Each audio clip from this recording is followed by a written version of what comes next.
All right, and we are live, and we just lost Halcyon. Oh, there's the awesome. Okay, so welcome everyone, especially in the replay. Welcome. We are starting this up right now. This is going to be the Dispatchers Roundtable, round 3. But first, I am going to go ahead and did you hear that voice crack? I'm like 13 years old again. What the hell? I'm going to go ahead and hit go live for on Facebook, so that can start there. And then we will go ahead and start what we are going to be doing here on Crowdcast.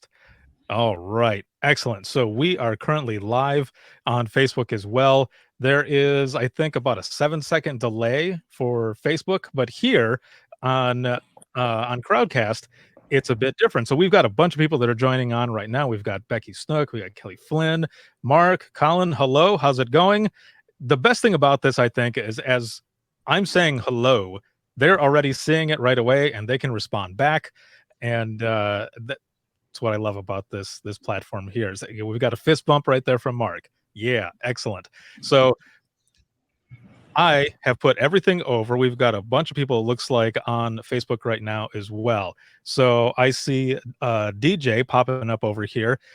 So I'm going to put the link really quick for the roundtable on Crowdcast there in the comments for Facebook, because all of the comments that you end up making on Facebook, we're not going to be able to see. We're not going to be able to monitor them. So while we are going through all of what we're going to be going through in these topics for this roundtable, it'll be way easier for all of you to come over here and jump in on Crowdcast. So I'm going to go ahead and put this link over here. So there's the link, and I'm just going to type in really quick that the comments here will not be monitored.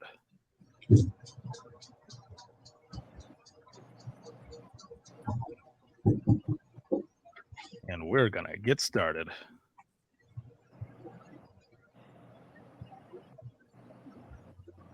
And as always, we start with a little music. So here we go.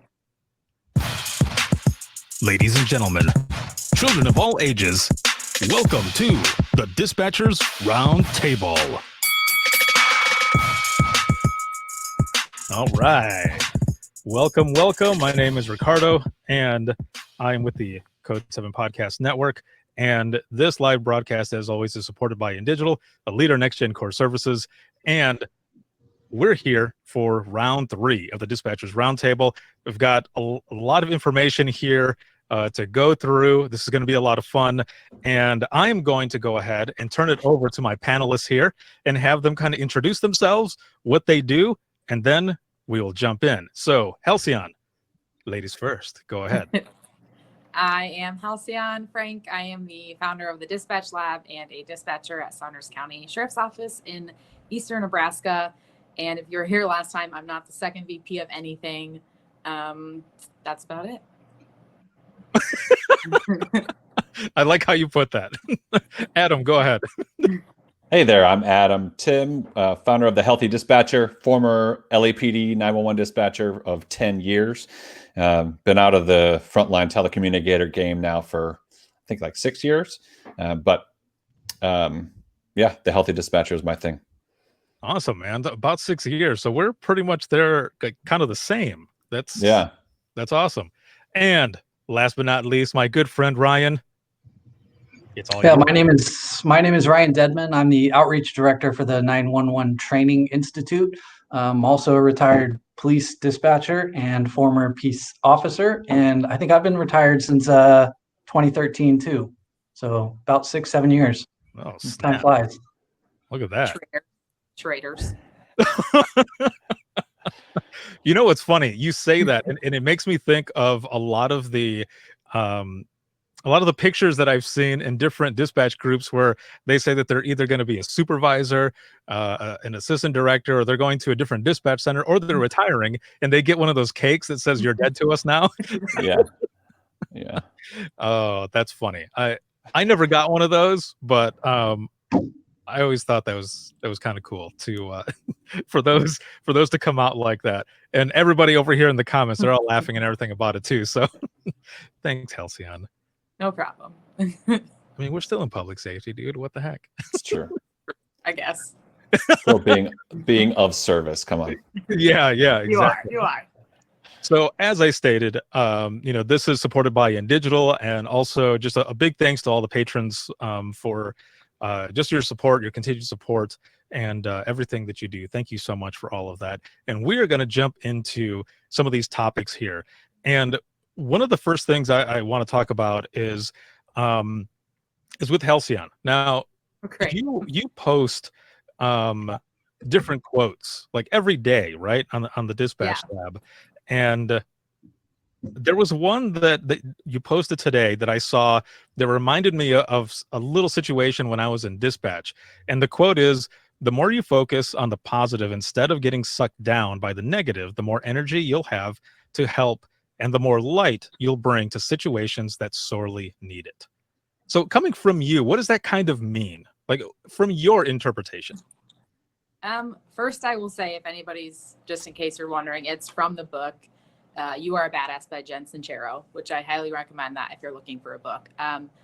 But it kind of goes along with too within the centers, when you're just adding, even if you're not adding to the negativity, if you're just kind of like neutral and you're just like, whatever, like I don't get paid enough. You're just kind of adding to the problem by not doing anything about it. And when you're positive, it will rub off on people, and you can kind of help people see maybe areas where they're negative, but that maybe they didn't notice because nobody ever said anything, nobody ever knew any different, that kind of thing. So you can help shed that light just by changing, how you're operating.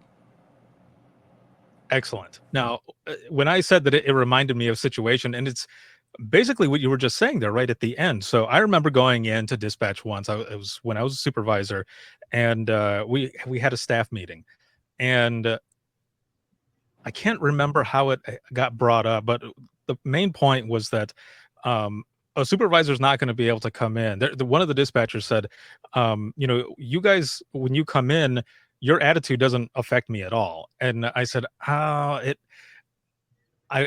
don't want to argue there, because if it doesn't affect you, then that's awesome. But I just want you to kind of think about it.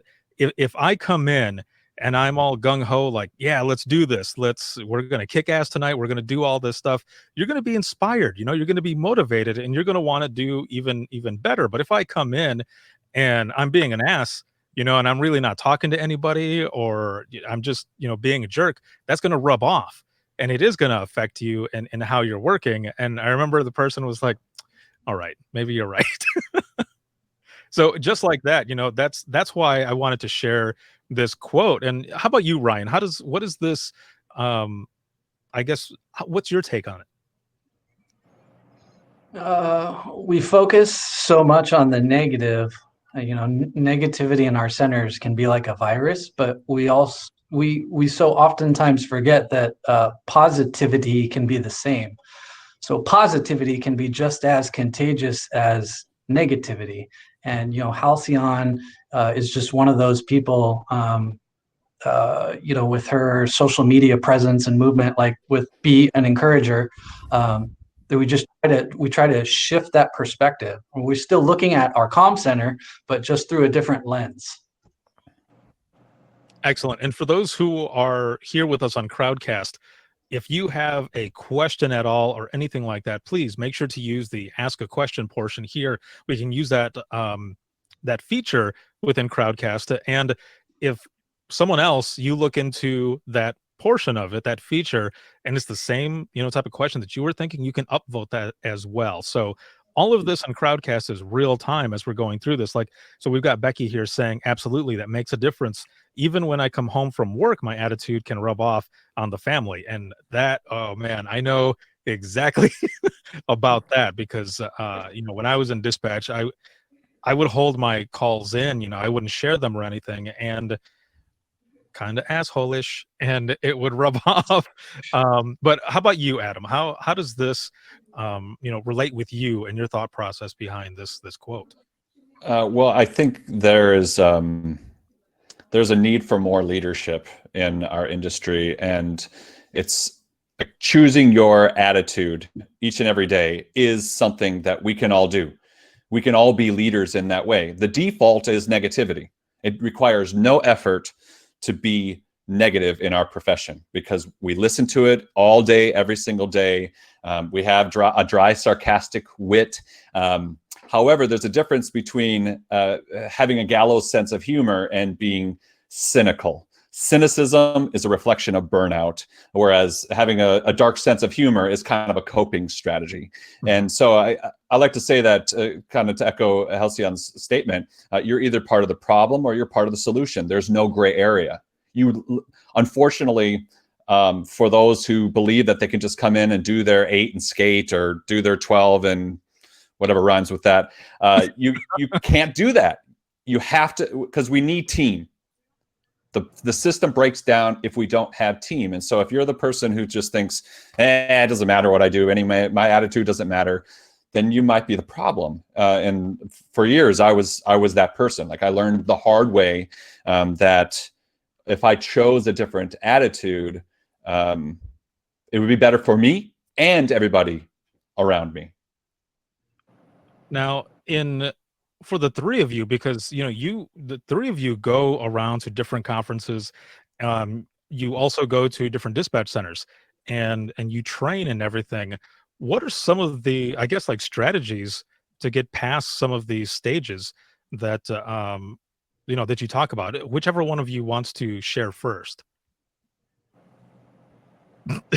I'll pick. Ryan, how about you? I need to learn not to say whoever wants to go first because nobody wants to jump over anyone. So I'll just go ahead and pick from now on. Go ahead, Ryan. And to piggyback on this, I think one of the popular questions I ask in training classes is, do you think you can leave work at work? Because, like Adam said, that's one of the many catch-all phrases, cliches that people use is, I leave work at the door as soon as I check out. And when I get home, like I immediately step into my role as a husband, father, wife, mother, sister, whatever. And I leave work at work. And I said, no, you don't. No, you don't. You don't leave work at work any more than you leave home at home when you report to work. And true. when I flip it backwards like that, I think it kind of rings a bell with people because all of us working in 911 have been sitting behind a console at some point in time where we've answered a call and it's like triggered something that happened to us earlier that afternoon where we're upset and irritated with that person that we left at home who we just had an argument with over finances or the flowers that are dying in the garden or whatever, and we bring that with us to work. And so it's trying to break that misconception that those feelings, whichever way, don't transpire and carry over to other roles in your life. Right. And I fully agree with, when you say that you're leaving work at work and you come home and do whatever. Yeah, because so I've told a story where whenever I would come home from work, I couldn't turn that dispatcher ear off. And I would get home and, someone would be talking to me, but I can hear the TV. I can hear, one of the kids in the room. I can hear everything that's going on and then get right back to the person who's talking to me. And they're saying, are you paying attention? And I would be able to repeat all of it back. But just because, I'm trained for it. But then, I would get, you're home, turn it off. I'm like, I can't. I thought I have been, but I'm not, apparently. So well, and it's not just turning off your skill set, it's turning off like the negativity that you bring with it. So turning off the skill set, we can all be sitting at home on the couch and watch TV and text message someone and carry on a conversation with someone else because that's just our skill set. But it's turning off the attitudes and the feelings and frustrations that come with you as well. And it's much more harder to do that than it is turn off your skill set. Like being suspicious all the time. Exactly. Exactly. Or how many say who work in this profession say I hate people or people are idiots? Like guess who we interact with every single day?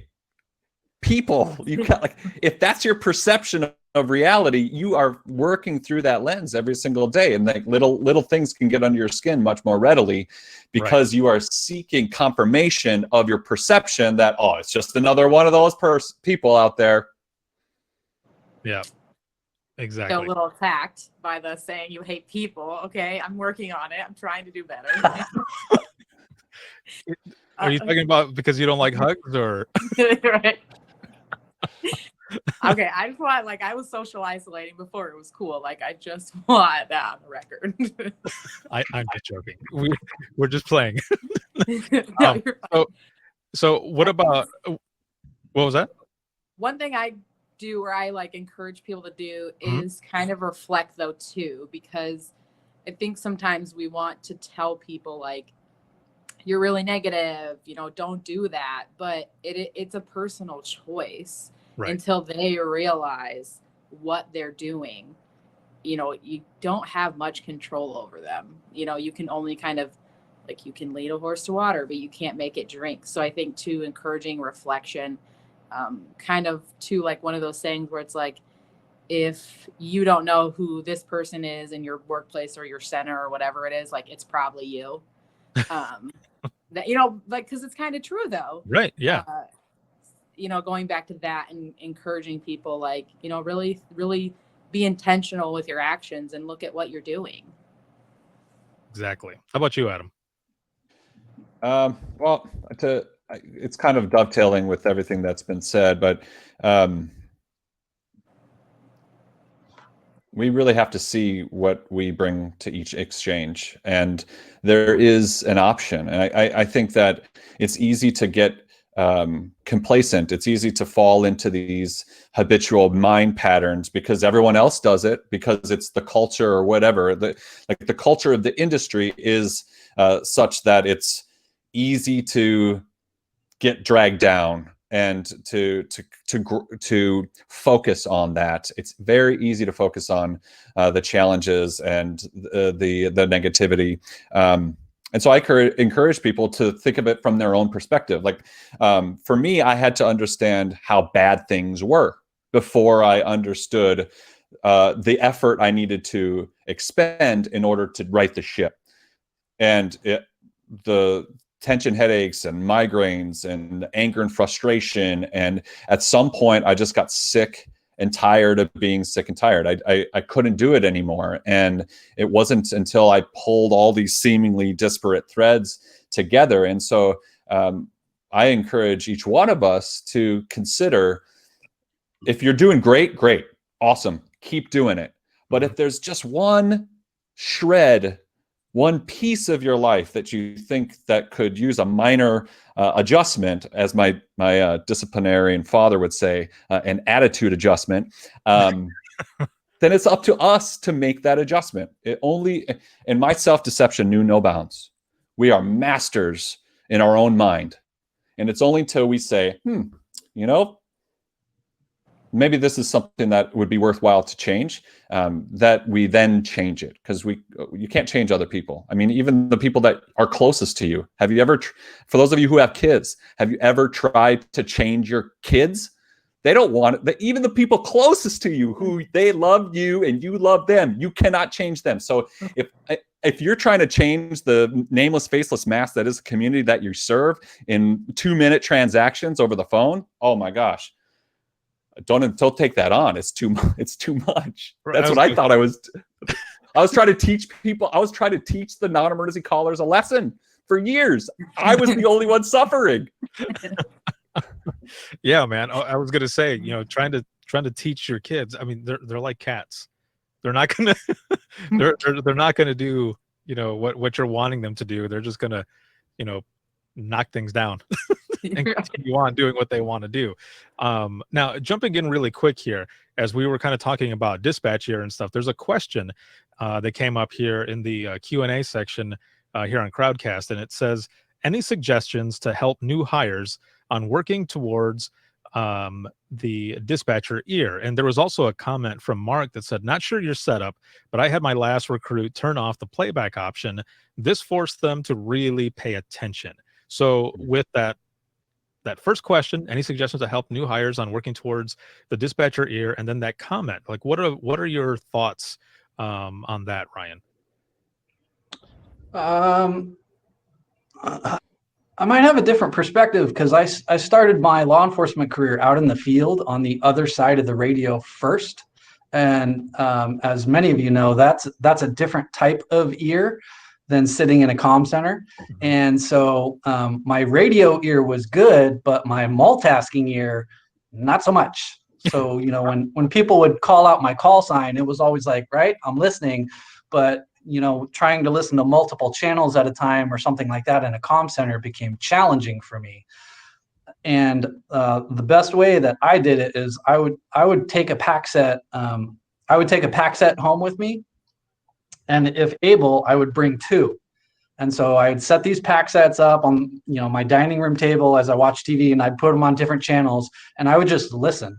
I wouldn't try to write anything down or type anything out. I was just listening first. And before you know it, just the listening is what helped me first, because it was baby steps for me, as opposed to, okay, I need you to listen to these 4 channels, write down everything everyone says, play it back, retype. I was like, whoa, too much. Baby steps for me is what helped me. Nice. How about you, Adam? Well, with working with LAPD, you have the luxury when it comes to training of a very busy frequency. Like there's always a South Bureau frequency that's jumping, and so you could phase in. So we would start on the not so busy frequencies, Central Division or West LA on a Sunday. There's like you might work an 8-hour shift and have four broadcasts on a Sunday morning in West Los Angeles. And so when the trainees were getting better, when we were getting better at growing the dispatcher ear, they would put us on busier frequencies. So I'm not sure, and I can only really speak from that perspective. Like there was the opportunity to be exposed to more and more stuff. Like on 77 Division, one of the South Bureau frequencies, you might have 50 officers on a Friday or Saturday night. Like it's insane. And then SWAT Metro will come on the frequency and say, I need a code 10, so want warrant check on 10 people. And so we would have to put the frequency on standby and run 10 people while the other 77th officers are trying to run. So I think it's really repetition. And so if you work in a rural setting where there's just not as much traffic, finding ways to grow that ear is really important. I started trying to perfect writing down. So writing down little snippets, also being able to bounce back between the IRR and writing down, and using the streamer. I just tried to like expand my perspective so I could see and do as much as I could. But even then, it took about a year of practice. I'm surprised at how little time much of the training programs in centers across the country really is. Like we were pretty much in training for the first 12 months, and we were on probation for 18 months, because if after probation you become a union employee. So after 18 months, if you graduated, you're a union employee. It's very difficult to lose your job as a union employee, even if you're an angry, bitter employee. I found out. So they gave us time to prove we could cut the mustard or not. Some agencies give 8 weeks of training and then say, okay, you're a 911 dispatcher. I don't know if we're really doing trainees the service of getting them trained up enough to experience that. I think we might need to be more collectively as an industry more realistic about the time it actually takes to learn this job. Yeah. When I switched from Florida, when I moved back home to Southwest Michigan, my training, because I had 3.5 years of experience, I think it was only like 3 months, 3 or 4 months, and then I was full time all on my own.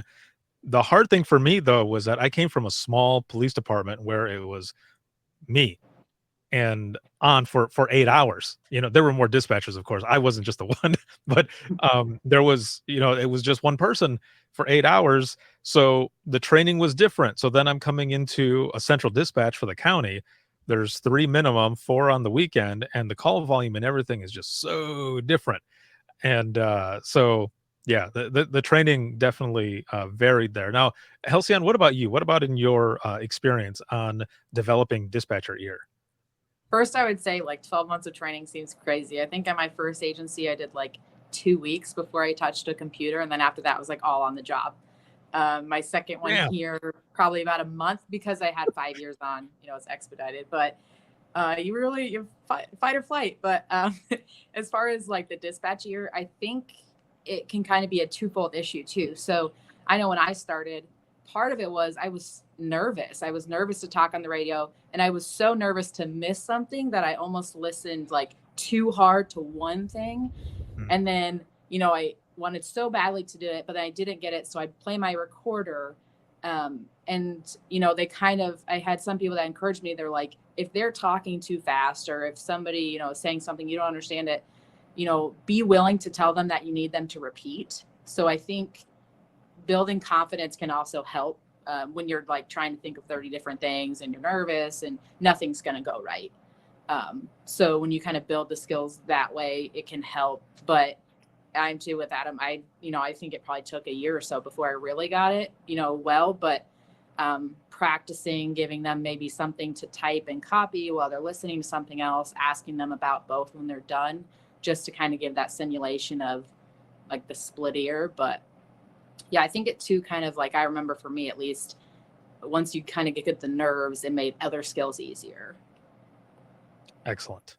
Now, another question popped in here as well. I think it was you, Adam, right? I think who you had mentioned, the get to the point portion of that, like getting past that, or I thought one of you said it. But either way, this question comes in here and it says, any suggestions on how to turn off the, in quotes, get to the point? And I think that's your about the multitasking at home, like hurrying family and friends along. Like, I don't need the whole story. Right. Yeah. To the point. Yeah, because the rest of it here says, I left full-time 911 4 years ago and still to this day at home cannot tolerate long stories, and it drives my wife crazy. So we'll start with you, Adam. Any suggestions on how to turn off that get to the point? I tuned you out somewhere along the line. I don't remember. I knew it. I could tell. Hey, so at the 7-year mark, things were really bad. I took a stress reduction class. The primary practice that I learned in that class was mindfulness, and I literally sat every single day. I sat in a chair and I just simply breathed with my eyes closed for 15 minutes. For anyone who works in 911, sitting still for 15 minutes with your eyes closed is a transformative experience, because you will find out what you are being propelled by, what you are chasing, what all the demands that are encroaching upon your mind. And so that's a practice. I would say and argue that if you hurry your 7-year-old daughter along in her story, and you're working 12-hour shifts and overtime, and you don't see your kids very often, there may be a better use of that scant time with your small children.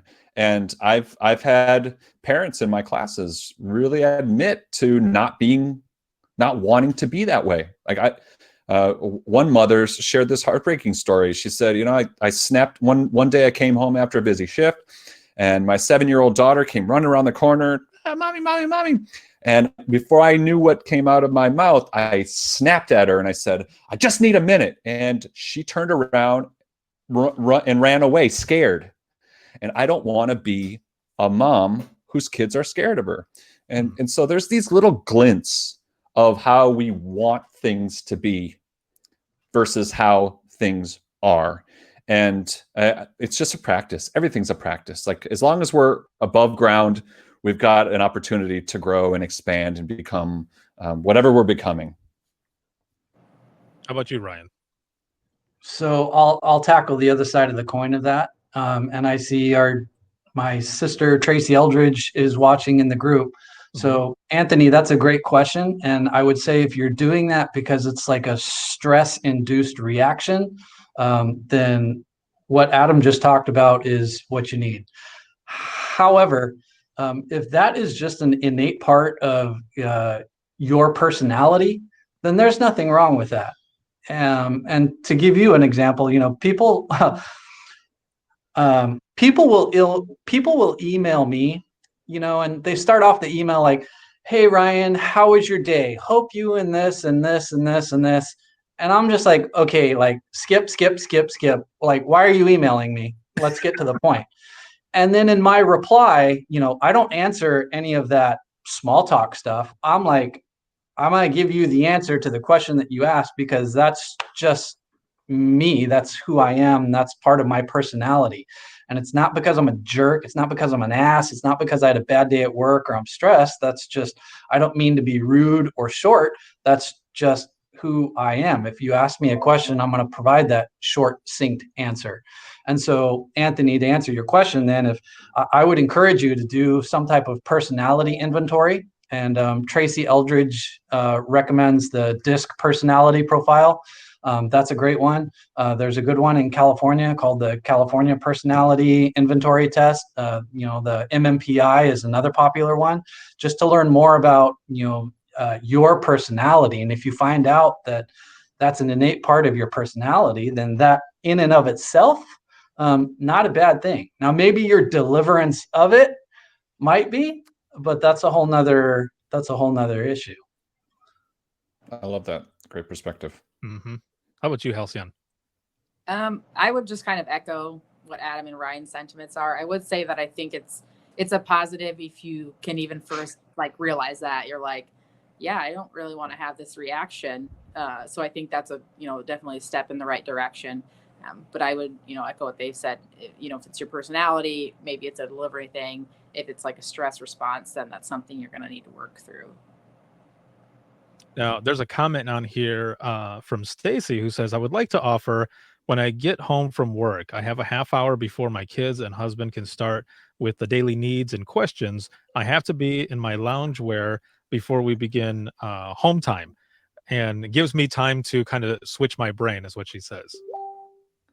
I love that point from Stacy. And so often as heroic caregivers, we feel like we have to throw ourselves directly into the home responsibilities as soon as we walk into the door. It's actually okay to negotiate and to say, hey, I need at least 15, 20 minutes or however long to just decompress, because it was, especially on a tough day. It takes courage and vulnerability to say, I just need some time. Well, and I think it's good for the kids for that physical marker of like, okay, now that I changed, we can do that. And I think it's preventative as well. If you give me this 30 minutes, now this next, however many hours awake with you guys isn't going to result in fights and different things that were just all avoided because I took this extra 30 minutes. Now, as all of you are watching this and everything, remember once again, and I've put it in the comments a couple times on Facebook, if you have a question or you want to interact here, make sure to click on that link for Crowdcast, and you can jump in and interact with us in real time. It looks like I turned to the left and I didn't notice that Ryan had to leave really quick. Now, one of the other... Oh, hey, good call, man. Good call. Another one here. So it says, we're products of our environment, secondary stress, vicarious trauma, and an overwhelmingly negative work environment takes a toll day after day, month after month, year after year. This is why it's so critical for PSAP/ECC leadership to recognize symptoms like this center-wide and take proactive steps to address it. So in that last part, take proactive steps to address it. What are some of those steps? Like in your opinion, Adam, what would some of those steps be? Well, I think we need to start shifting the culture center by center towards a more employee-centric or people-driven model where wellness is not an afterthought. It's something that we pride ourselves on knowing how people work, what their baseline normal is, what their state of equilibrium is, and if they move off that state of equilibrium, meaning they took a tough call.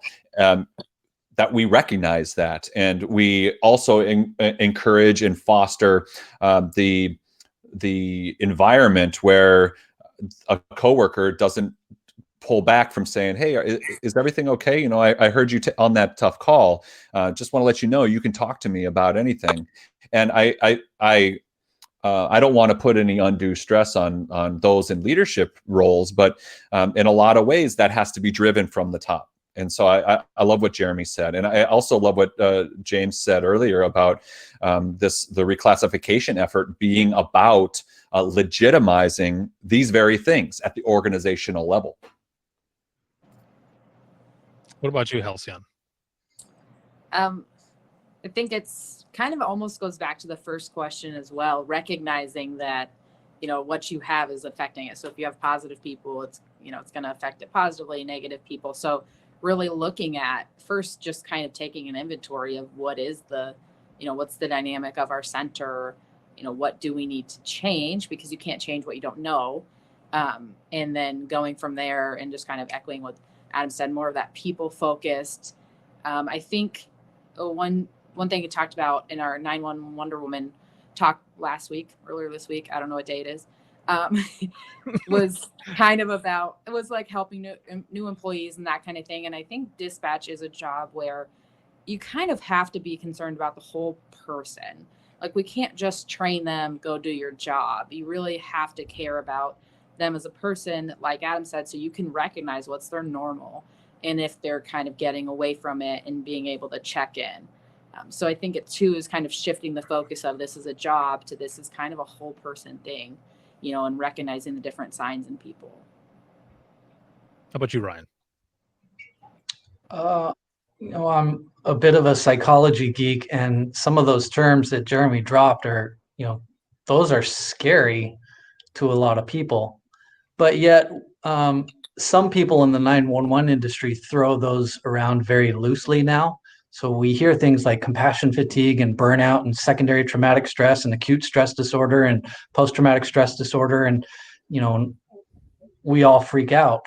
And I've come to realize, to Jeremy's point, if we give dispatchers just a very like a base working knowledge of what some of those conditions are and some of the symptomology that those conditions present, I think it's making dispatchers more self-aware and in tune to what they're feeling and experiencing. And they'll know that when they do feel irritable, like maybe there's an underlying causal factor as to why. And if we can help them discover that, then that will cut all of these other psychological terms off at the pass before they have an opportunity to present their ugly heads. Right. So, and you know what, and we haven't, like, you know, I think Adam and I can speak for California because that's where we're both at. But, you know, my experience in California, when I transitioned to the comm center and became a dispatcher, like, I didn't get any training on this kind of stuff. You know, we do a really good job of teaching you all the technical stuff of how to be a dispatcher, but we did a very poor job of teaching you that, hey, this is going to be a really stressful job, and here's what you can do about it. I think it could be helpful too, because like it's different when, like, let's say you go home and your spouse or whoever is like, you know, you're really cranky lately, you're really irritable. And it's like, when you know those terms, you can kind of, and what they really mean, it's like you can look back and think like, okay, I think this is because of XYZ, versus it feeling like a personal attack. Like, oh, you just think that I'm irritable. It's like, okay, well, maybe that there's something else going on. and it kind of, changes what your response and reaction might be. Yeah. So going back into the comments here really quick, so that the explanation or the offer, what Stacy had mentioned. Now she ended up commenting a little bit further down and says, and this to your point, Ryan, talking about being kind of self-aware of yourself and what's going on and really identifying it, right? She ends up saying here, this came from me hitting burnout and seeing my need and talking it out with my husband. So again, there's that, that self-awareness, and also, realizing that she had hit burnout from what it looks like here, and then talk to her husband about it. Communication. Hmm? Yeah, we do a poor job of that too. Yeah. Actually, I love this comment. Stacy. I love this comment from Joyce too, because it's not just about educating dispatchers. It's also about educating, their family members, loved ones, spouses, intimate partners, who are also going to be exposed to this. For sure. No, you are fully right. I'm curious. I had a quick thought. I wanted to ask Ryan. I recently was exposed to the concept of post-traumatic growth, and I'm curious if you've studied or researched or do you talk about post-traumatic growth, because you have these disorders, and we're trying to move as an industry away from seeing it as PTSD. It's an injury.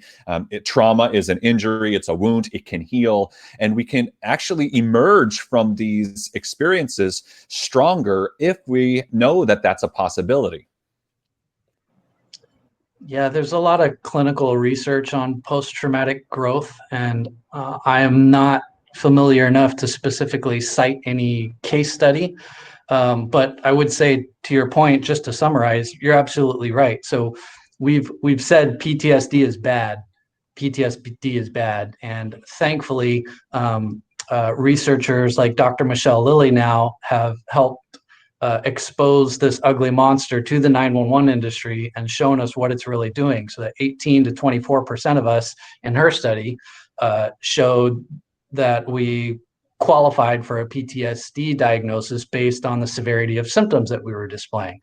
Now, PTSD is a label that is used to help give mental health professionals a working definition of the problems that they can help you process. But that doesn't mean that label has to stick with you forever. So once you have PTSD, do you always have PTSD? And my personal argument would be no, that there are plenty of people who have taken very ugly, horrific, traumatic events that have happened in their lives, and certainly they struggled through processing it, but now they've reached a point where it's become a catalyst for personal growth that they might not have otherwise experienced. So it's how they use those traumatic incidents as a transformative growth process, if you will. I love that. I love that the comments just continue to come in and everything, and how we're just able to interact and all. I think almost everyone who was on Facebook in the beginning is now over here. So that's cool. That's pretty cool. There's still a good amount on Facebook, but again, if you have any questions, any insight, or anything that you want to add to this conversation, please hit up that link there and jump in over here with us for some real-time interaction and the questions feature that you can go in there. We are about 44 minutes in, and we are still on that first topic there. That's pretty awesome, because it all went together with everything that we were saying. So this is good. Now, one of the things that I wanted to bring up, because each one of you bring so much to this conversation in so many different ways. And the next thing I wanted to touch on here is based off of what you're doing, Adam, but as a whole, for everyone to kind of talk about, because this is interesting what you're doing. I'm sure I watched all three of them and had this interaction. Well, let me mention this first, and then I'll mention this shit room that was completely cluttered. You are working on you'll have to correct me if I'm wrong here, but creating a healthy 911 environment. And this is a series that you're doing, a 6-part series with Tanya Lee of Evans Care. And one of the things that you talked about today too was digital detox. And I love that part of it. But for the audience, if you can kind of explain what this series is about, and then we can kind of go off of that, because I think it's really important for people to learn more about this type of series and the types of stuff that all of you are talking about. Sure, absolutely. Tanya Lee, for those of you who don't know, works with Evans Care, and Evans Care comes in and cleans consoles and cleans the environment of the inside of communication centers. And she approached me. Well, we've been talking for a couple of years about how to work together, and we thought, hey, it would be really cool to have this 6-part talk about how your environment affects your mental health, your emotional health, and your physical health. And so we did episode 3 today, and we talked about emotional health. And really, we're just exploring that. Like, how can we, what kind of adjustments can we make to our environment, and what even comprises one's environment, so that we can positively affect our well-being in each one of these dimensions. Now, Ryan, as you've gone to different centers and trainings and such, I guess, what are some of those things that you've seen that, kind of piggybacking off of what Adam is talking about here, and how the environment that they're in affects their, their well-being, everything really. I think Adam's absolutely right. And Jeremy, I think in the comments earlier, made the observation that you're a product of your environment, right? And not to use the old cliche, but how long can you tread through shit before you get shit all over you? Right. I mean, not long. So I mean, and it's no one's fault, and it's not a supervisor's fault or leadership or the agency or anything else. It's no one's fault. It's just, now what are you going to do to clean yourself up? And Adam, and in your new book, which I haven't read yet, but you offer some of those great tips for leaders, right, on things that leaders can do to help employees. So now you have more of like this, you have more of a holistic approach to it, rather than it just being an individual responsibility. Now you're showing it's more of an organizational responsibility. Yeah, and you throw in that entire environment, how every little thing can affect even just a dirty keyboard. So, like, that really does it. Even like a really simple example, and obviously we can't change the size of our comm centers, but my first agency, I was like in a huge room, like during the downtime, like, early in the morning hours, like I could get a mile in walking. So that's what I would do to kill time, and just walk laps. I don't have that at the agency I'm at now. Now, of course, again, we can't change that, but so I would venture to guess that I'm walking less just based on the fact that my environment doesn't allow me, that space. So, I mean, it's simple, but it's, kind of directly like what your environment, how it can difference. If you looked at my steps back at the other agency versus my steps now, it'd definitely be less. For those who are in the comments right now, in watching on Crowdcast, how many of you do that while you're in dispatch? I've got a good friend who is tracking steps all the time when they're in the center. Actually, a lot of them that are tracking steps when they're in the center. So those who are watching right now, how many of you do the same? Because it's let's see, started this month, average 5 miles a day. Damn. Well done. That's pretty good. See, now I had the space when I was in dispatch. We tried to get like a bike in there, but the bike that we got was yeah, it looked like someone had traveled to the past to get it. And it didn't really work well. But there's a lot of people like, oh, so Joyce here, she's like, we got a treadmill. So that's cool. Some people do have treadmills rather. Other people have the the bikes, the little bikes where they can sit at their console and throw their feet on the pedals and do it that way. And let's see. Chris here says days I work the console, I get half of the steps as other days. So there's that as well. So I'm looking to see who else. There's a question that popped in here. Let's see. Okay, so this is just a comment here, and this comm center says that they're saying that their comm center is small and no longer has a critical area. Okay, so a lot of people are jumping in here as well, saying we also have a treadmill. So there are a lot of places that have treadmills. Do any of you? Well, you Halcyon already kind of mentioned yours, but Ryan and Adam, did you guys have anything like that when you were at work? We had a workout room with a couple of treadmills, and someone loaned a one of those cable pulley things to it.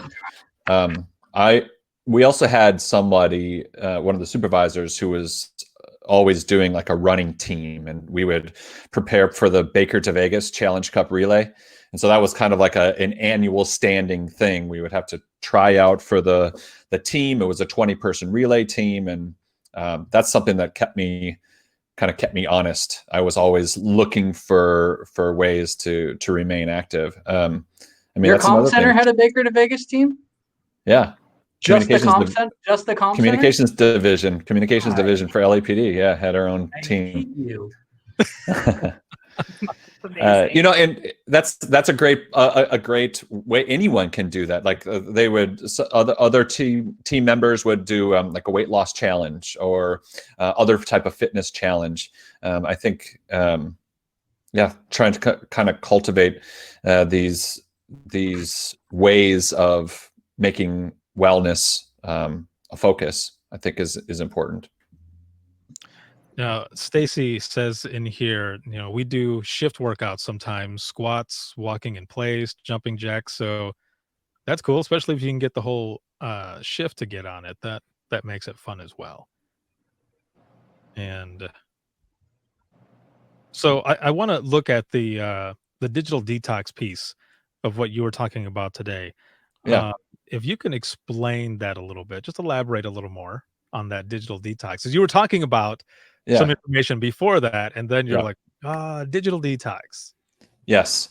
So the digital detox is a period of time, maybe on your next day off or after a shift, where you put your phone on airplane mode and you put it in another room, and you notice how anxious, how addicted to your phone you are, to social media, to technology, to your news feed, whatever it is. And just notice that. And if you want to be really bold, go on airplane mode for 8 hours on a day off. And some say, and I offer this in my classes, some say, well, what if something happens? Like, it wasn't very long ago where we had landlines and you were gone for an entire day and the world did not end. Like I don't know. I think this always on-ness, already the problem of being always on stressed is a problem. But then there's the always on of wearing a supercomputer on your hip or in your pocket. Like things, it's only this recent thing that you have an iPhone that can do everything. It's right here. And where we are, we're constantly sucked out of the present moment into our phones. And to echo something that Halcyon said earlier, we have all wasted at least an hour today on social media, sitting at a console. I know people who are so busy. They have 5 kids. They have said yes to everything, every single thing that has ever been asked of them. Yet they still have an hour to waste on social media. Yeah, and we need to detox from that. And we've got right here, Jeremy's like, just an hour?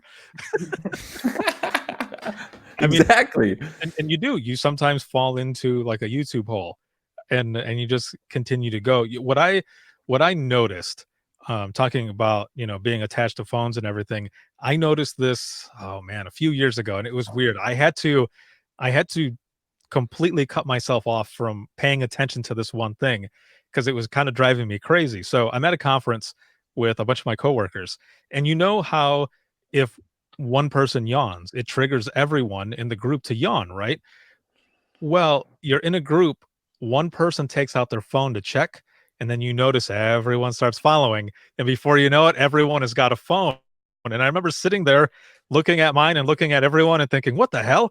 Like, we're all on our phones right now. How the hell did that happen?" So then I noticed it periodically that it would happen. Phone would go up, and then other people would pick up their phones, and then everyone's on the phone. I'm just sitting there like, "Don't look at anyone. Don't look at anyone." Yeah. 'Cause it's like a yawn. It's contagious. Yeah, it becomes socially acceptable to do that. And if you can't, Kimberly Burdick said, went 4 days on airplane mode and it was crazy good. Oh my gosh, that's huge. If you can't go on for a whole day or 4 days, Kimberly, you're a super achiever. I started putting an alarm on my phone at 10 p.m. No phone after 10 p.m. And I started sleeping better. Wow. Adam, now I know why you're not returning any of my text messages, because you're in digital detox. But like, what would you say? Because I would imagine a lot of dispatchers would push back at you for the reasons you already stated. Like, right? Like, Yeah. hey, I'm on call 24/7. Or what if I get like called in or mandated or something? Like, how would you help them like find the balance? You can, if you have an iPhone, and I'm sure all the other Android models offer this too, you can put a do not disturb and tailor the do not disturb so that your comm center is on your favorites list, and your do not disturb, when you put your phone on do not disturb, only your favorites will ring through. So you got to set it up. So, I mean, like with anything, you got to set yourself up for success. That's what I use and I have like my family, so that way if there is an emergency, I would get that. Yeah. Or even if I like really need to buckle down, because I put like screen time on my phone, and then I like stopped looking at it because it was like a painful truth I didn't want to acknowledge. I would start like setting an alarm, like, because it's really baby stuff. So I'd be like, okay, 30 minutes, I gotta like buckle down, I gotta get this done. And 30 minutes, my alarm would go off, and then I'd set one for like 10 minutes. Okay, 10 minutes, I can kind of do whatever I normally do, and then I'm 30 more minutes. But it does help, because then you just kind of get used to not looking at it. And it also reminds me of, though, like, we live in such an on-demand world. Could you imagine maybe the shift in the level of patience if everybody digitally detoxed and they didn't have it in their hand all the time? And when they called us, it wasn't now. It was like, okay, I understand it takes a little bit. It'd be a huge shift. Well, and I think also we are prone to distraction because of what we do for work, and that is, the phone becomes a disconnector from in relationships. So if you have your kids running around, they want your attention, they haven't seen you after shift, and you're flipping through your feeds and they're talking at you, and you're like, "Don't worry, I'm still paying attention." It doesn't matter if you're actually paying attention because you have your dispatcher ear. The perception is that you don't give a shit. Right. Maybe. Yeah. There is, so Chris posted something here and says, "I read a book, The Power of Off. It really opened my eyes to the necessity to unplug every once in a while." I'm gonna have to check that out, because I mean, anyone who knows me, I'm like always on, and there are some times that I actually turn off, and it does feel good. It is good. Stacy mentions here, my phone is on Dungeons and Dragons starting at 8 p.m. until 7 a.m. Sorry, that was a stupid dad joke. D&D, do not disturb, starting at 8 p.m. until 7 a.m. Now, I have a quick story about that, because I used to do the same thing the only time that I was working mornings in dispatch when I first became a supervisor. And I did that because, man, I needed to sleep, and I would crash around that time. And then, because I would have to wake up at 3 a.m. to leave by a quarter to 4, no, by 3:30, and then get to work by 4:15 because my shift started at 4:30 in the morning. So yeah, Jeremy, yeah, Ricardo just dated himself with D&D reference. Thanks, man. I did, for sure. So that one of the first times I said it that way, and I woke up late. I did not hear my alarm, and when I woke up, it was already 4:30, and I remember jumping out of bed and just freaking the hell out. And I had my phone, and I'm looking at it, and I'm trying to get it off of do not disturb mode, and for whatever reason, it was like it got stuck. And when I took it off, all of these messages started popping up and missed calls and everything. And I call into work and they're like, "Hey, did you oversleep?" I was like, "I'm so sorry. I'm going to get over there as fast as I can." And I got off the phone and I remember my wife saying, "What is wrong?" I was like, "Look at the time. Look at the time." I was like, my dumb ass slept through my alarm. And she was like, "Well, how did you not hear the phone ringing?" It's like, I had it on do not disturb mode. Like it, damn it. So for me, it works for you. Awesome. For me, it did not work. So I ended up switching the alarm.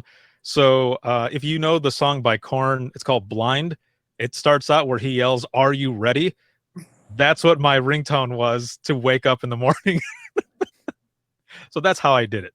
If D&D works for you, awesome. For me, it freaking sucked. I couldn't do it. I think the point of the digital detox is just to note where you're addicted. I mean, there's we all have addictions. For sure. And I think a lot of the times as well, it doesn't happen to me much anymore, but when I have my phone in my pocket, like my leg would twitch, and then I would think, okay, am I getting a notification? So then I'm looking at my phone over and over and over and over, but it's not happening. It's just like phantom buzzing on my leg that it's just happening because I guess, I don't know, muscle memory, something like that. But then my watch as well would do that every now and then. I'd look at my watch. I'm like, what the hell is going on? I need to take this shit off and put it away because I'm obviously losing my mind. But I found out that I'm not the only one. Like I looked it up, I Googled it. You can Google it, and there's actually something that's on there that talks about that. Colin right here says that happens to me too. Yeah, I had to remove my phone and my watch for a little while so that I could break out of that. It was weird. It was some weird phenomenon that was going on, but it did help, and it helped with a lot of stuff. Let's see. Becky's also saying, stuff in here as well. Oh, I'm totally with you about that stupid watch. The Apple Watch vibration, right, or Fitbits or anything like that. Yeah.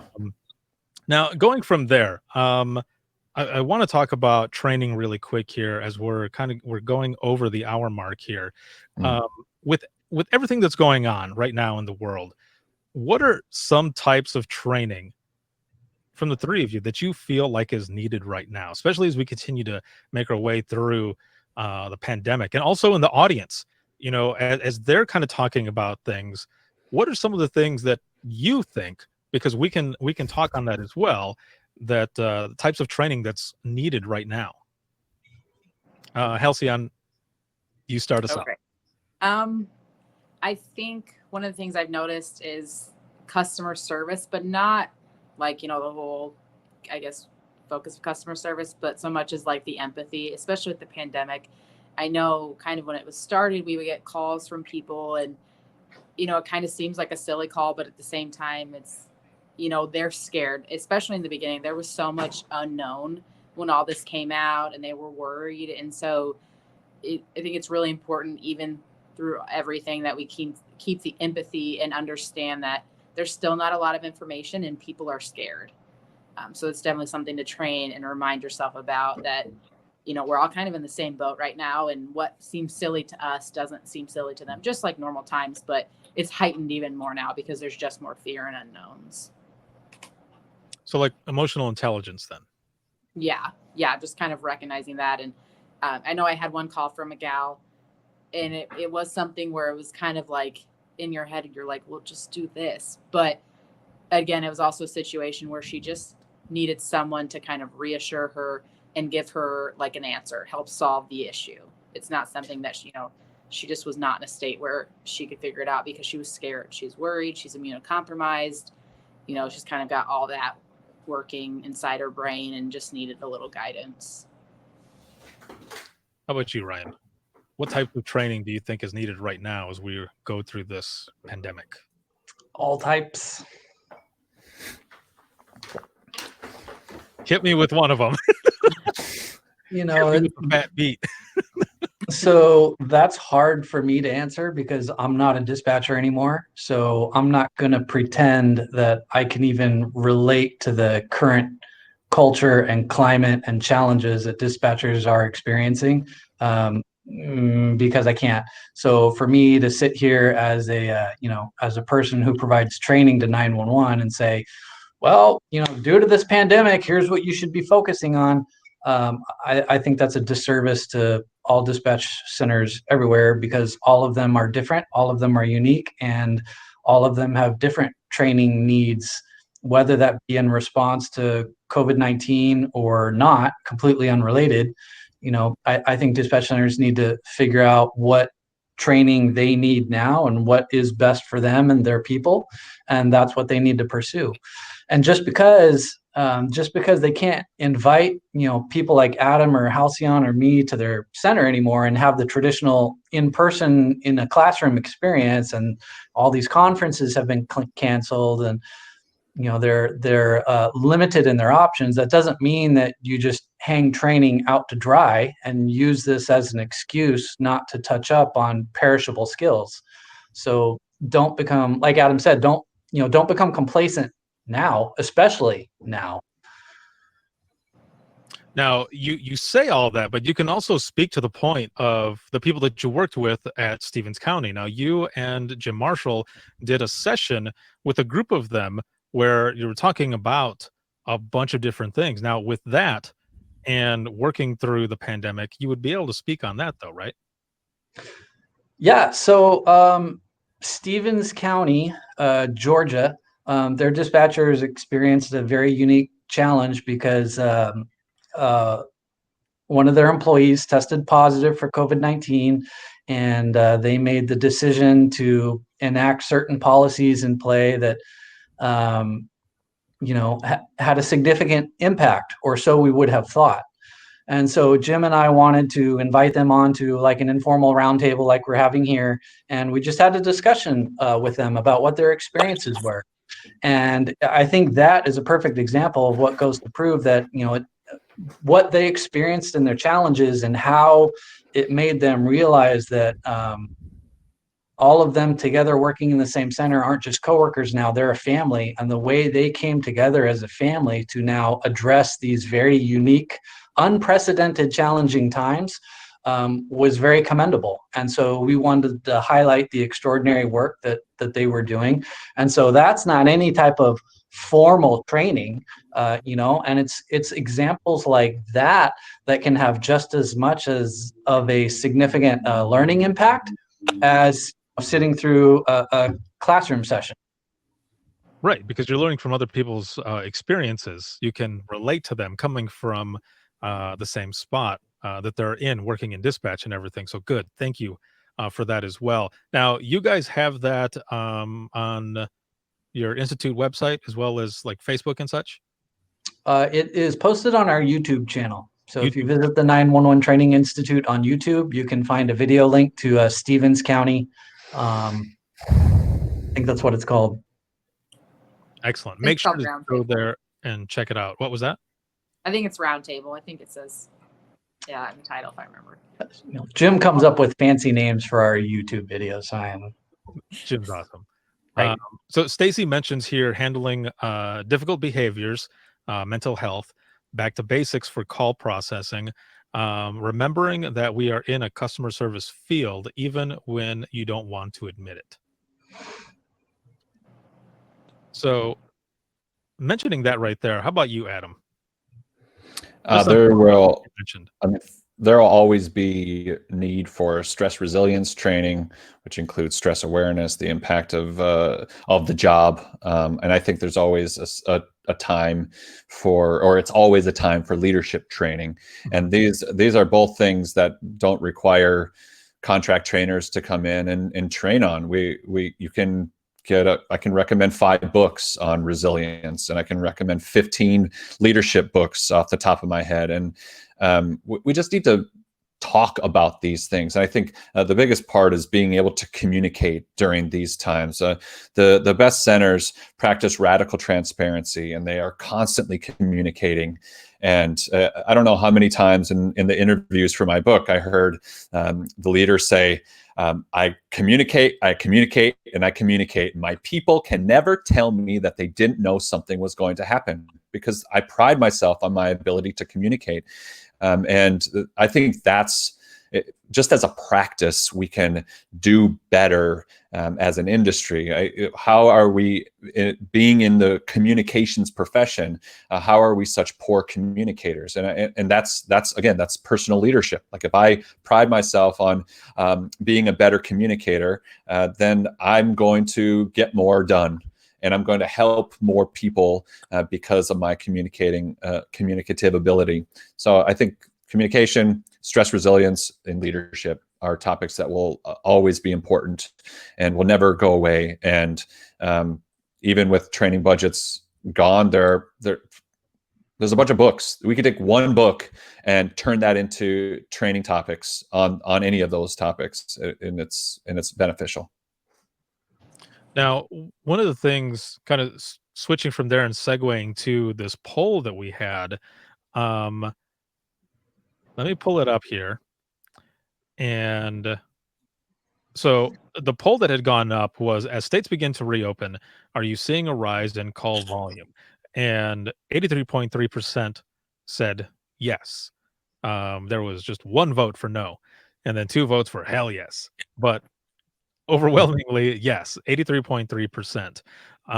Now, for those in the audience, as you hear that on that poll, and you answer it and everything else, what are some of the calls, that are coming in? The call volume that's going up. What are some of the calls that you are dealing with right now? I know that I've seen in a lot of, not just news stories, but just along social media and everything, people talking in different groups saying the domestics are way up, and that sucks. That's really up there. But for those who are watching, so Joyce, she mentions disorderly calls. Cody, what's up, man? Mentions reckless drivers, OWI, accidents, domestics, and drugs. So, oh man, here they're coming in now. So everyone was typing, and they're just popping up, and each panelist can see these that are coming up as well. So we've got more domestic suicide threats, or thoughts of suicide, mental health calls. Now, what about? And it's not the same thing as a mental health call, but what about welfare checks? Are there a lot of welfare checks that are coming in for, again, for those who are watching right now? Um, there it is. Yes, yes, yes. That's the cool thing about Crowdcast, is that it's right there on the money. I ask because I think about some of the times that I was in dispatch and taking a call once where the mail lady had stopped by there to drop off the mail, and she called in and said, I don't know if this gentleman left or what's going on, but his mailbox is full and the door is open and the dogs are kind of running around. And I'm like, oh shit, we'll get somebody out there. So we get somebody out there, and it turned out that the gentleman had passed away. His He had dogs, and I'll leave it there. But that was just some craziness that happened. So thinking about that one, and that one, for whatever, sticks with me. That's why I ask if there's a lot of welfare calls that you are dealing with, because there are some people that they don't talk to their family, they don't talk to their parents, and or loved ones, or just whichever, and they're by themselves. And with these stay-at-home orders and everything, you can't just go, well, some people do, and if it were me, I'd go check on my dad. But not a lot of people do. So that's why I was asking. And since Ryan and Adam are not in dispatch or anything like myself, Halcyon, a question for you. Are you seeing a rise in calls, domestics, as well as welfare checks? Yeah, like kind of talked about earlier, it kind of felt between the holiday and people here in Nebraska, some restrictions starting to be lifted, kind of like not quite exploded, but excuse me, definitely like an influx of calls. And I would almost be curious for you guys that are in this center, have you seen a shift in like your rescue calls to whereas maybe it's kind of more of a normal rate and not all COVID related? You know, I think for a while there, at least here, it kind of almost felt like people didn't want to call for a rescue because they weren't sure about the hospitals and is that where they're going to get exposed? You know, you kind of had a lot of information about hospitals being overrun. So definitely to our rescue calls, I feel like have gone back up almost in a sense that like people are comfortable again with calling it and going to the hospital, you know, when they don't before they were like, I don't need to go. So I'm not going to call. Whereas now they're like, yeah, I should go. So I'm going to go ahead and call. Well, Becky says something here saying, yes, our EMS calls went down drastically for a while, but they're now going back up. Let's see, graduation parties have been an issue. Let's see, we are starting to get more lift assist calls now too. All right. Joyce mentions up here, we called one on a dispatcher who overslept and wouldn't pick up a phone. I've been there. I know exactly what you mean. But others are saying, our calls are being steady, wondering how many home project injuries there were. That's a good question. Yeah. So have you, Halcyon, dealt with any of those? And then anybody in the comments, you can respond to each other in the comments as well. We can see all of it. I don't know that I have. I want to say that maybe I heard a story about somebody like from another shift, but I have not. But I think that's a very good question. I would be curious because I think that was like what everybody did. I don't know about anybody else, but on my Facebook, everybody was like, here's my backyard. We painted this room. You know, a lot of people got a lot of home renovation done. So I think I would be curious to see that statistic. And Joyce mentions fire pits. Yeah. You've got that as well. Oh, man. So, I guess I can actually ask Ryan and Adam, because a lot of people. I'm sure you get messages all the time on certain things as well, or you see different things. Are there anything that the both of you guys have seen throughout your own social media that talk about different calls like this? What people are dealing with? Because I'm sure you get questions as well. Ryan, I know that you do a lot with peer support groups. And I know you can't say too much or anything, but I just mean in this sense, with these types of calls, are there projects, home project injuries or anything that you guys have heard that is like this, the types of calls that people are really dealing with during the pandemic? I don't know about home improvement projects, but and I myself used a power saw all alone, unsupervised a couple of weeks ago, and I still have all my fingers, so we're good. Well done. I know in the county where I live, in the greater local area, there have been a lot of talks among local law enforcement here about challenges that COVID-19 have presented, not just to our members of the public suffering from a mental illness, but also suffering from homelessness. So homelessness is a challenge in the local area where I live, that police are often responding to address various types of complaints reported. And so that is still, I think, a prominent problem, and that generates a call for service because, homeless people, just because there's a pandemic, they still don't have anywhere to go. So, and now you have all your little neighborhood watch captains who are self-quarantined inside their home, and they wonder why Mr. Homeless Man Joe Schmo is able to freely walk about the street without wearing a mask over his face, right? So I know that those have presented some unique challenges where I live in Orange County.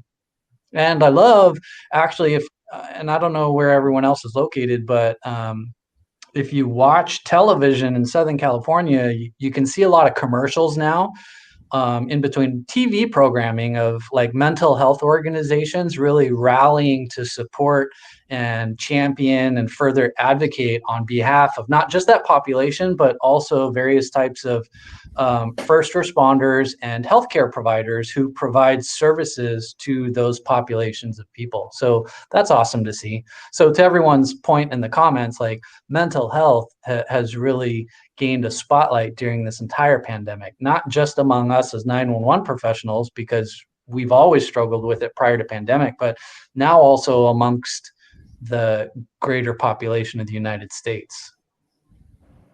Now, Joyce mentions this as well, saying they are having a real problem with, homeless, with not finding restrooms since everything was closed. So break-ins and other issues in, garages. Well, she says in our garages at work. So a lot of different things there. How about you, Adam? Is there anything that you've heard on like different types of calls? Well, I'll echo Cody's comment. He said that their call volume is down so much they went down to one dispatcher. I've heard from centers all across the country that are down 30-40% for call volume perspective.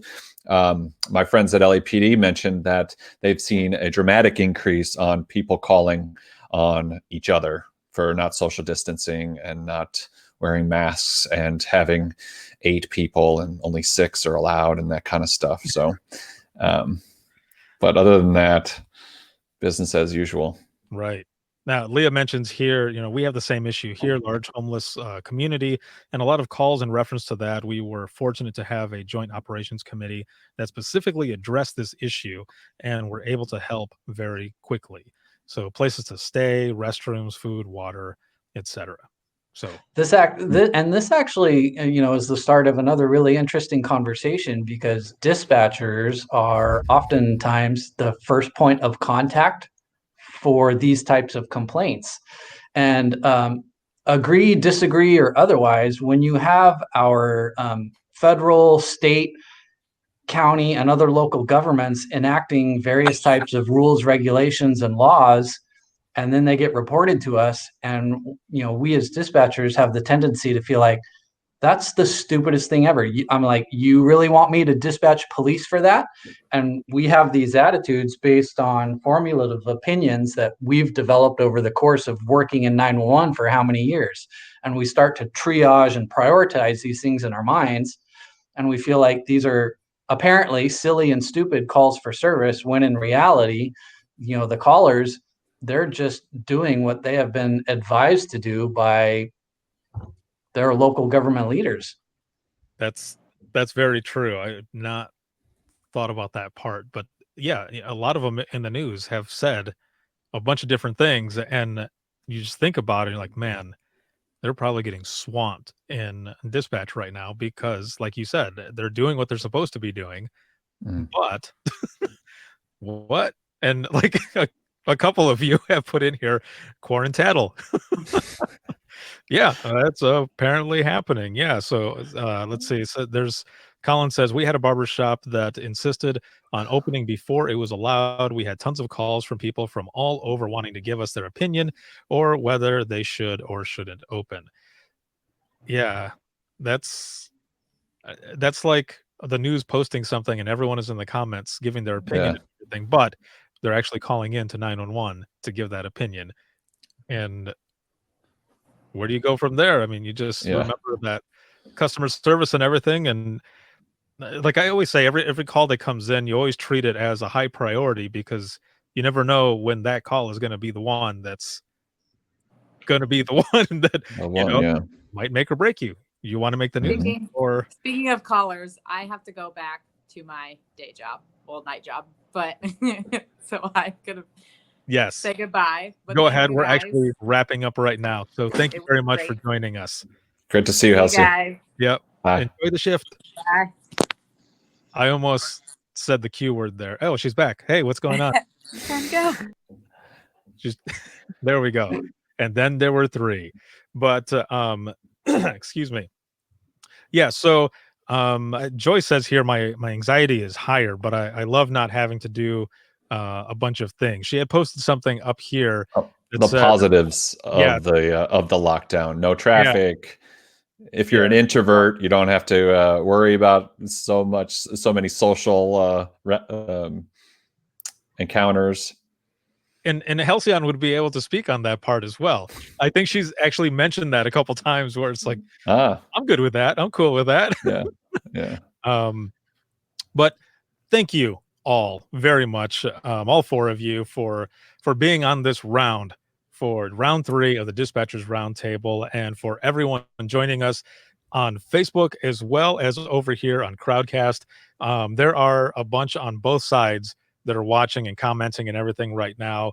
For those who are on Facebook right now, the comment section that I was trying to watch to let people know to continue to come over to Crowdcast completely froze up for some reason. It looks like it's trying to reload after I said something to somebody on there, answered a question about the replays and stuff, and it never came back. So if you're on Facebook and you were asking a question, I apologize. There was a link in there for Crowdcast so that you could talk with all of us in real time, throw out questions and everything else. Now, for Halcyon, really quick, if you ever have any questions or anything for Halcyon, make sure to check her out with the Dispatch Lab. You can find her on Facebook, on Twitter. I think she's got a website as well, but just look it up all over on social media. You will find her. Also on Instagram, so check her out there. And then, Ryan, how do people contact you or find you or anything about the 911 Training Institute? Yeah, 911 Training Institute. You can find us on Facebook, Twitter, LinkedIn, and YouTube as well.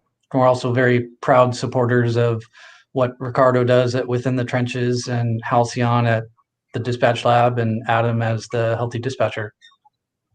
Awesome. And I thank you so much for that support as well. And also, for those of you who are watching right now, make sure to check them out on YouTube to check out those COVID-19 sessions, the series that Jim Marshall did. You can also head over to YouTube, to the YouTube channel that I have with the, I was going to say sub channel, the playlist for all of the sessions that are on there from Dare to Be Great 2020. Jim has got an excellent one in there, so make sure to check that out as well, and continue to contact them for those needs. And then, Adam, how do people find you? I am at thehealthydispatcher.com and on Facebook and Twitter and Instagram, YouTube. Most active on Facebook, I think, but thehealthydispatcher.com. I'm out there. Awesome. And you have also your 6-part series. You're doing them every Tuesday, is it, or every Wednesday? Every Wednesday. Next week is episode 4, but we're going to do it. It's going to be pre-recorded and then aired on Wednesday. Yeah. Awesome. So make sure to check out for that as well. Check them out on Facebook, all throughout social media, as well as the website, especially for that series. It's an excellent series that he has going on. And also for everyone who's watching, make sure to come back next week, Wednesday, June 3rd, 2020 at 8 p.m. Eastern time for round 4. And round 4 of that Dispatchers Roundtable it's going to be a little different. It's going to be here on Crowdcast as well as multi-streamed on Facebook. The panelist for that one is going to be Nathan Lee of the Denise Amber Lee Foundation, as well as Hank Hunt of the Carrie Hunt Foundation. They are both going to share their stories and talk in depth about the both of them, the aftermath, things that happened, the triumphs. There's going to be a lot that comes out of that one, so be ready for that one. You will also be able to interact with them live in real time through Crowdcast here. So again, thank you all very much. This live broadcast has been supported by InDigital Leader Next Gen Core Services. If you have any comments, questions, or you want to be a guest on either show, you can send a message to wttpodcast@gmail.com. You can follow us throughout social media, and you can hear the podcast on wherever you listen to your favorite podcasts. And we'll check you out there, as well as withinthetrenches.net. So have a good night, everyone, and we'll talk to you soon.